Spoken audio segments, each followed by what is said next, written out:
Hello and welcome ninth class. आज हम maths की एक्सरसाइज 1.1 को कंप्लीट करेंगे।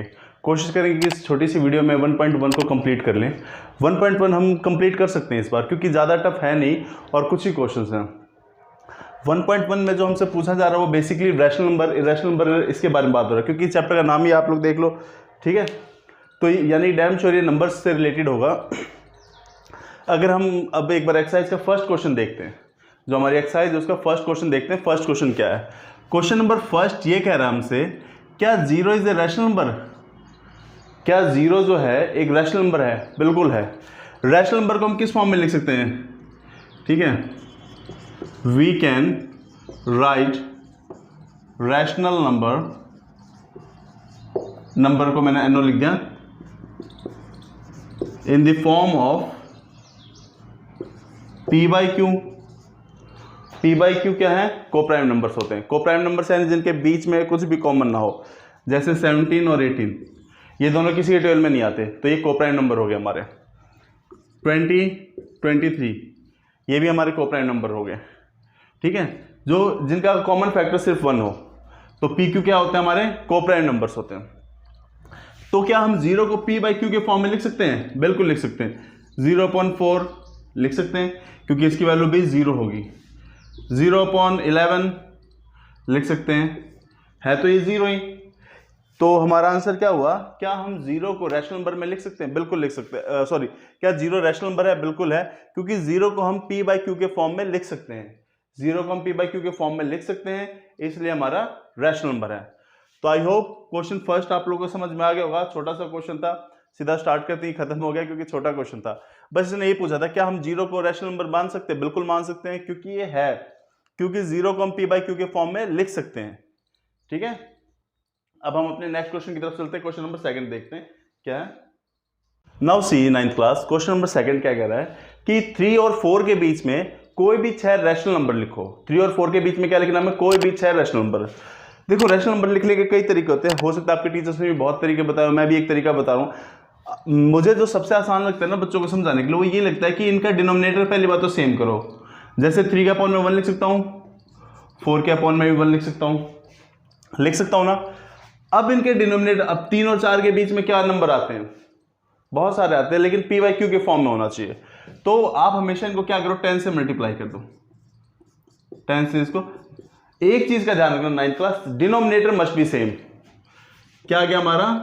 30/10, 40/10, ठीक है। 30/10, 40/10 को अगर आप काटोगे तो वापस देखो, इसको अगर आप कैंसिल करोगे तो 3 पे आ जाओगे, 10 3 30, 10 4 40, आगे उसी पे। लेकिन हमें इसे कैंसिल आउट नहीं करना है, यानी कि हम 3 को हम क्या लिख सकते हैं? 30/10 भी लिख सकते हैं, 40/10 भी लिख सकते हैं। अब इनके बीच में हमें रैशनल नंबर ढूंढना है, यानी पी बाई क्यू के फॉर्म में ढूंढना है, यानी अटे बटे के फॉर्म में ढूंढना हमारे लिए आसान हो जाएगा। बिटवीन में इन दोनों नंबर को कभी मत लेना। आई रिपीट, बिटवीन में इन दोनों नंबर को कभी मत लेना। इनके बीच 31/10, 32/10, 33/10, 37/10, 38/10, 39/10, ठीक है। इनके बीच में हमने ले लिए, यानी कि 3 और 4 के बीच में ये सारे रैशनल नंबर आते हैं। अब जरूरी नहीं है कि आप 10 से ही मल्टीप्लाई करो, आप 100 से भी कर सकते हो, आप 6 से भी कर सकते हो। सपोज दैट 3/1 लिखा मैंने, 4/1 लिखा। कोई बच्चा कह रहा है सर 6 से मल्टीप्लाई कर ले, कर लूँ। 6 से ऊपर, 6 से नीचे करना, दोनों को, न्यूमरेटर डिनोमिनेटर दोनों को। 6 3 18, 6 1 6, इसको भी 6 से कर देते हैं, 24/6। लेकिन इनके बीच में नंबर हमारे पास कम है, इनके बीच में हमारे पास नंबर कम है, क्योंकि देखो 19/6 लिख सकते हो, 20/6 लिख सकते हो, 21/6 लिख सकते हो, 22/6 लिख सकते हो, 23/6 लिख सकते हो। कितने हुए? 1 2 3 4 5। पूछा कितना था इन्होंने? 6 नंबर पूछे थे ना। तो अब बड़ी संख्या लो, इसलिए मैं सजेस्ट करता हूं कि ऐसे अगर जब सिंपल नंबर हो ना, जैसे 3 5 9 10 ऐसे हो, तो अपॉन में 1 लिख के इनको 10 से मल्टीप्लाई कर दो, मे बी आपका आंसर आ जाएगा, ठीक है। तो आई होप आप लोग को ये क्वेश्चन समझ में आ गया होगा नाइन्थ क्लास। अब हम अपना नेक्स्ट क्वेश्चन देखते हैं इस एक्सरसाइज का। उसमें डिनोमिनेटर्स हमारे अलग अलग हैं। क्वेश्चन नंबर थर्ड देखते हैं हम एक बार। क्वेश्चन नंबर थर्ड में अगर हम देखेंगे तो हमारे पास क्वेश्चन है 3/4 and 4/5। Now this time denominator दोनों में अलग अलग है, एक के पास 4 है, एक के पास 5 है। रूल वही रहेगा, आपको डिनोमिनेटर सेम करना है। 3/4 लिख लो, 4/5 लिख लो, 4/5। अब 4 और 5 का एलसीएम लो, हमेशा एलसीएम लो। 4 5 का एलसीएम आएगा 20, ऐसे ले लेना, एलसीएम लेना आता होगा ना, 2 2 जा 1, 5 2 जा 10, 10 2 जा 20, तो एलसीएम क्या आ गया 20। ठीक है, अब आप एलसीएम लिख दो यहां 20। ध्यान देना, मैंने डिनोमिनेटर लिख दिया दोनों का 20, क्योंकि डिनोमिनेटर का एलसीएम लिया तो डिनोमिनेटर का अपन में 20 लिख दो। फिर अब ये देखो 4 का टेबल कितनी बार काउंट करे 20 आ जाए, 5 बार, तो 5 से ऊपर 5 से नीचे मल्टीप्लाई। और 5 का टेबल कितनी बार काउंट करेगी 20 आ जाए, 4 बार, 4 4 जा 16, 5 3 जा 15। इनके बीच में तो कोई नंबर ही नहीं है। अब क्या करें, हमें इनके बीच में 5 नंबर निकालना। अगेन डिनोमिनेटर सेम रखो, मैं एक काम करता हूँ, इन दोनों को 10 से मल्टीप्लाई कर देता हूँ। 150/200, इसको भी 10 से, 160/200। अब इनके बीच में तो हम लिख सकते हैं ना नंबर, जैसा कि रूल है डिनोमिनेटर सेम रहना चाहिए। डिनोमिनेटर हमारा सेम ही है, इनके बीच में 5 नंबर लिख दो। 151/200, 152/200, 153/200, 154/200, 159, 155, बस इनके बीच के नंबर लिख लो एंड दैट्स योर आंसर। तो आई होप आप लोगों को ये समझ में आ गया होगा कि हम कैसे मतलब कि क्वेश्चंस करते हैं डिनोमिनेटर डिनोमिनेटर के। ठीक है, अब लास्ट क्वेश्चन हमारा ट्रू फॉल्स है। उसके लिए आप लोग 2-3 चीज समझ लो। मैं एक बार इसको रफ कर देता हूं, फिर आप लोगों को समझाता हूं। आप लोगों को ये क्वेश्चन आई होप समझ में आ गया होगा। मैं 1-2 क्वेश्चन आप लोगों को इस वीडियो के एंड में दे देता हूं, ताकि आप उन क्वेश्चन को सॉल्व करके आंसर अपना निकाल लो। सबसे पहले समझो नेचुरल नंबर क्या होते हैं।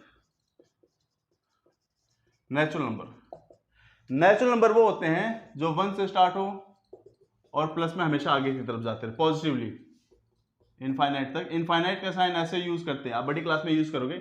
इनफाइनाइट इन्फिनिटी ऐसे यूज करते हैं।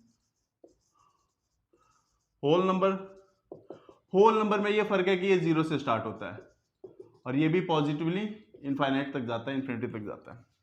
इंटीजर्स क्या होते हैं, इंटीजर्स नेगेटिव इन्फिनिटी से पॉजिटिव इन्फिनिटी तक के नंबर, यानी कि -100, -99 या प्लस का 100, +200, ये सब इंटीजर्स में आते हैं।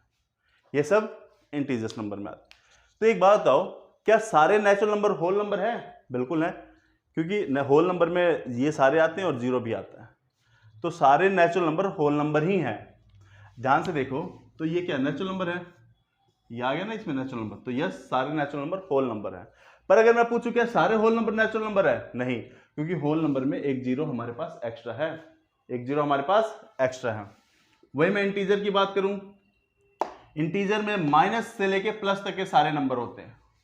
तो अगर कोई मुझसे ये पूछे कि इंटीजर जो है इज होल नंबर, क्या इंटीजर होल नंबर है? नहीं, क्योंकि इंटीजर में नेगेटिव नंबर भी आते हैं। क्या इंटीजर नेचुरल नंबर है? पार्ट है, लेकिन कंप्लीट नहीं है। इंटीजर के कुछ पार्ट जो है नेचुरल नंबर जो है पॉजिटिवली है, तो इंटीजर में पॉजिटिव नंबर भी आते हैं। ठीक है, अब मैं आपसे कहता कुछ क्वेश्चन देने के लिए, तो ये कुछ क्वेश्चन है, आप इनके आंसर कोशिश करना निकालने के लिए। इनके बीच में 5 रैशनल नंबर निकालने हैं। 5 फाइंड 5 रैशनल नंबर। किस किस के बीच में मैं एक क्वेश्चन देता हूं, 9/10 और 2/5 के बीच में। बी पार्ट -6/7 और 3/10 के बीच में। सी पार्ट 4/5 और 11/12 के बीच में। और डी पार्ट 2/3 एंड 5/6 के बीच में। कोशिश करना आप इनके बीच में रैशनल नंबर निकालने की। ठीक है, तो आई होप आपकी 9.1 एक्सरसाइज आप लोगों को समझ में आ गई होगी। रूल यही है, देखो ये क्वेश्चंस आएंगे आपके यूटी में, क्लास टेस्ट में टीचर्स ये क्वेश्चन पूछेंगे, क्योंकि ये क्वेश्चन अच्छे हैं, वेटेज रखते हैं। तो आपको क्या करना है, हमेशा सबसे पहले डिनोमिनेटर सेम करना है और डिनोमिनेटर सेम करने के बाद लिख देना है।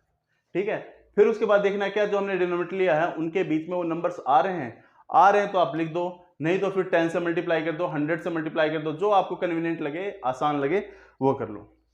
तो आई होप 9th क्लास 9.1 हम आप लोग को समझा पाए होंगे। और कोई डाउट्स, कुछ प्रॉब्लम होती है तो आप कमेंट्स कर देना। Thanks 9th class, enjoy day.